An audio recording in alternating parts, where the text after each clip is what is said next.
I guess we all know what it feels like to drop something we love on the floor and then it's smashed and broken beyond repair. Personal brokenness is something we may also go through at some point in our lives to a greater or lesser extent.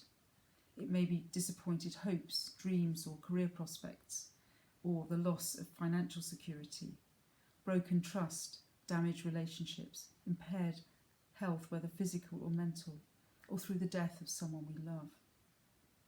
In this past year, this very strange year, many of these forms of brokenness have come into sharp focus, and it's often been said, life will never be the same again.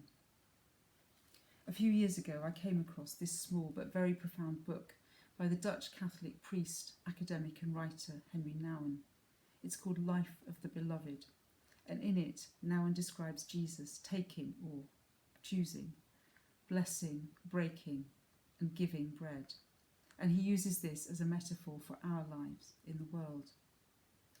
Taken, blessed, broken, given.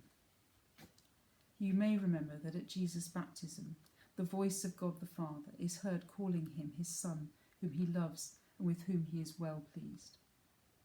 God the Father also loves us and calls us into relationship with him, adopting us as his children, chosen, beloved and blessed. As Nouwen puts it, blessing touches the original goodness of the other and calls forth his or her belovedness. The causes of our own brokenness may be events beyond our control or the behaviour of others, or it may be down to our own choices and behaviours. But whatever the cause, we can choose to treat it as a curse and run away or deny it, or perhaps allow it to paralyse us and make us angry and bitter. Or conversely, we can bring it under the light of blessing. Having said this, it's not always easy, and certainly I've struggled at various points in my life. But the truth is, as God's chosen, beloved children, our experience of brokenness can be transformed in the light of blessing. Peter, the fisherman, was called by Jesus and left everything to follow him. At one point he recognises him as the Holy One of God. And then at that meal where Jesus takes, blesses, breaks and gives bread, Peter says, "I will lay down my life for you." Big words.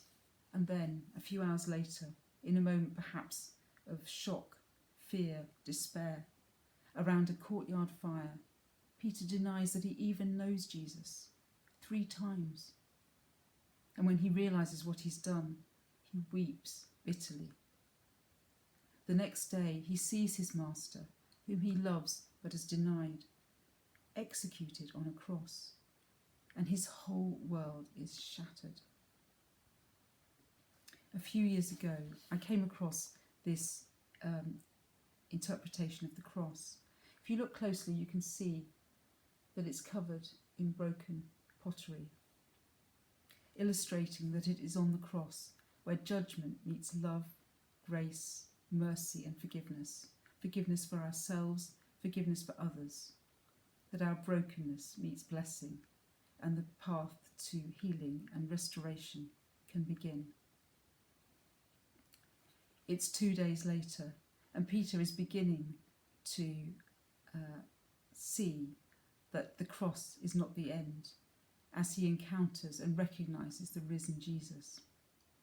And then, next to another fire, on the shore of the Sea of Galilee, Jesus addresses Peter's brokenness by calling him back beyond his denial to choose a renewed, blessed and loving relationship, and then sends him out into the world to do the work of his kingdom.